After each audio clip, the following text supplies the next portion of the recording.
That discussion in regard to fake news with our very own head digital marketing, Danze Edwin. You know him on social media as at Danze Deejahn. You can definitely be able to follow him up there. Welcome, Danze, and good morning to you. Good morning.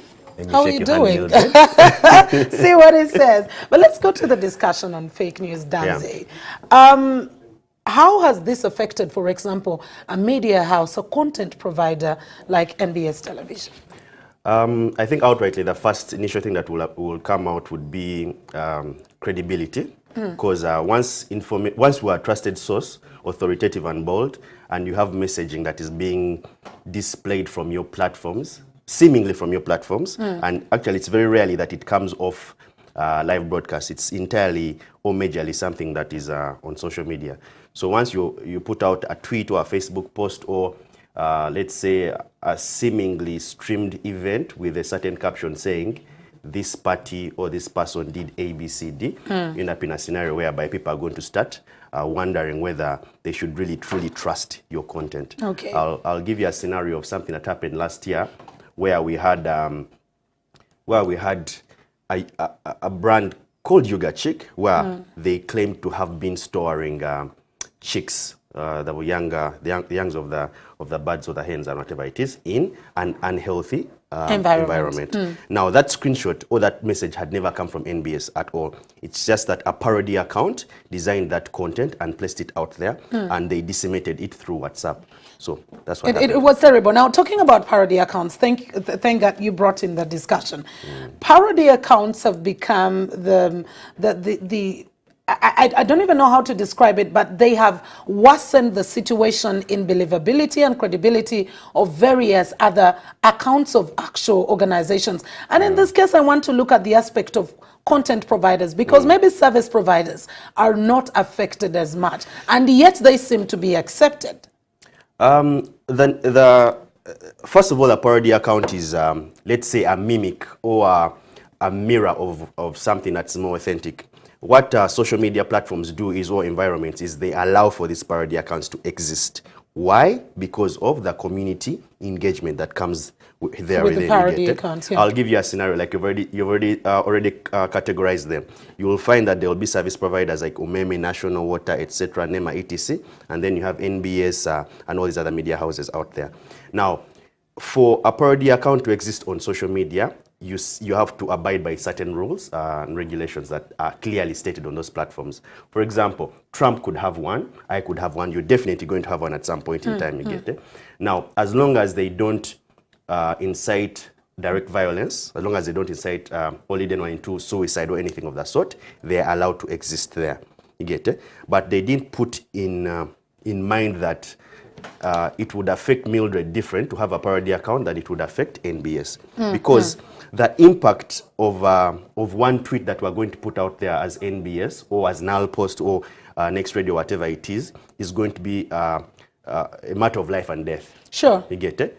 Based on the political environment that we're in, or based on any similar scenario. It could even be sports or whatever it is. We could put out a tweet about a football team that's going to incite violence at a university and whatnot. Now, here's the other factor. You, Mildred, right now with your clout that you're growing as a media person, someone create a parody account about you. It may not directly be on social media platforms, but it could be through apps that are designed to project such messaging from platforms. You get it? Which could affect negatively. Exactly. And they could say that, one, outrightly say, I am in support of person X. Or I think this person isn't as attractive as people say they are. You get things like that. Now, based on the fact that your tweet, you yourself, it could be different between you and I. You hold a much more standard in society. You get it? Or your voice is going to be giving a lot more impact. So that tweet is going to be taken much seriously.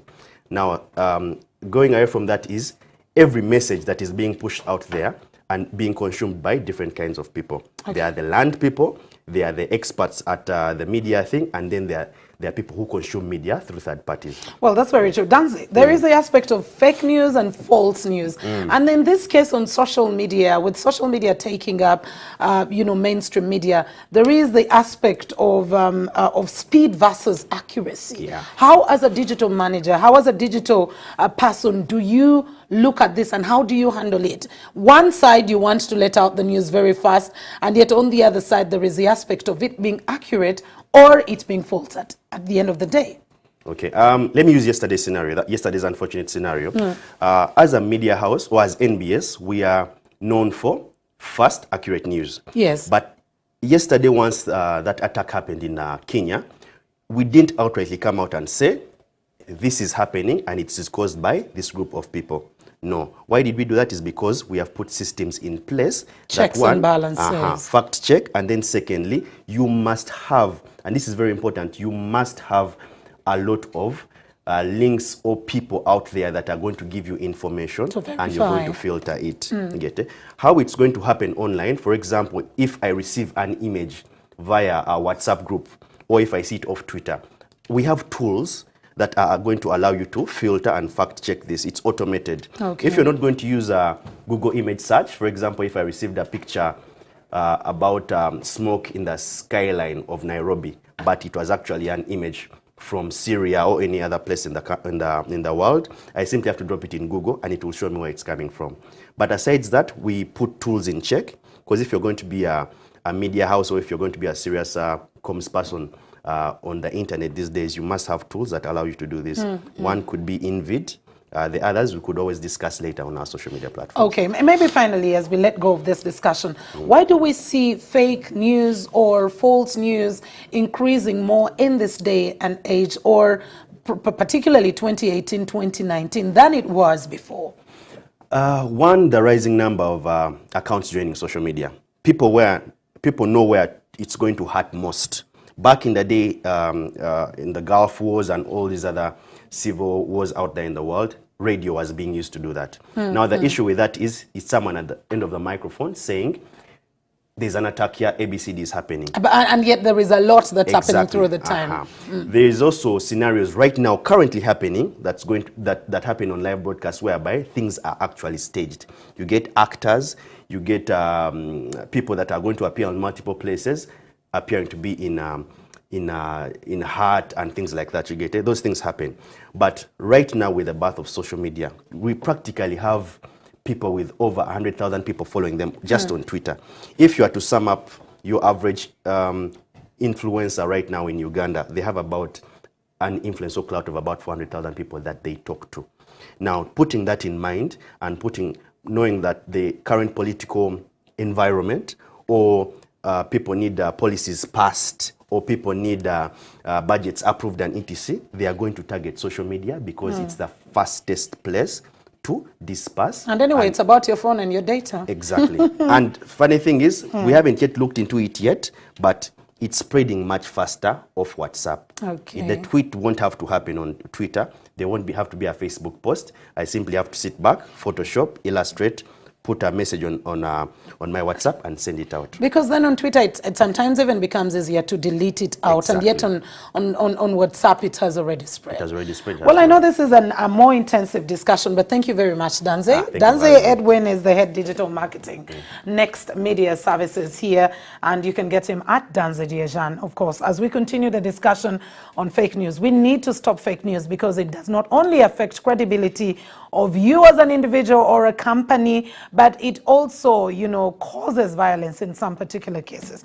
Danze gave out an illustration or an example of yesterday's attack in Kenya, and I want to expound more on that discussion, the attack on the Dusit Hotel in Kenya. Now, as we have our neighbors being attacked, the first question is, how ready, how prepared are we in Uganda to ensure that in case of a likely threat, we will not be attacked, we will not be caught off guard? Samson Kasumba is in town to let us in on this discussion and just